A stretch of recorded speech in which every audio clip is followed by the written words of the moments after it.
Hello guys, welcome back. మా ఫ్రెండ్‌ది haldi function ఉంటే దానికి యెల్లో డ్రెస్ కొనుక్కోవడానికి విశాల్ మార్ట్‌కొచ్చాననమాట.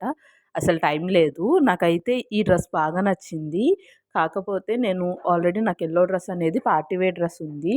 నేను తన ఎంగేజ్‌మెంట్‌కి వేసేసుకున్నాననమాట. సో, సింపుల్‌గా ఒక 500లో ఏదో ఒక టాప్ తీసేసుకుందామని ఫిక్స్ అయ్యా. ఇదైతే 399 అన్నారు. అండ్ నేను చూసిన చాలా టాప్స్‌లో ఇదైతే బెస్ట్ అనిపించింది. కొన్నైతే ట్రాన్స్‌పరెంట్ ఉన్నాయి. కొన్నైతే ప్రింట్ అయితే అస్సలు నచ్చలేదు. సో, వీటన్నిటితో పోలిస్తే ఈ ఫస్టే బెటర్ అనిపించింది. అండ్ దీంతో పాటు ఈ వైట్ డ్రెస్ కూడా తీసుకున్నాను. నాకైతే చాలా నచ్చింది. వైట్ మీద ఇట్లాగా బ్లూ కలర్ ఎంబ్రాయిడరీ వచ్చిందనమాట యోక్ పార్ట్ మొత్తము. అందుకే తీసుకున్నాను. కాలర్ కూడా నాకు చాలా బాగా నచ్చింది. అండ్ దీంతో పాటు ఈ బ్యాగ్ కూడా తీసుకున్నాను. 200 అన్నారు. అండ్ హల్దీ ఫంక్షన్ అయితే అయిపోయింది. వాళ్ళు మార్వాడీస్ అనమాట. సో, వాళ్ళ ట్రెడిషన్స్ అనేవి కొంచెం డిఫరెంట్‌గా ఉంటాయి. వాళ్ళ స్టైల్‌లో చేశారు. నేనైతే ఫస్ట్ టైమ్ చూస్తున్నాను ఇదంతా. అండ్ ఫైనల్లీ ఈ డే అయితే అయిపోయింది.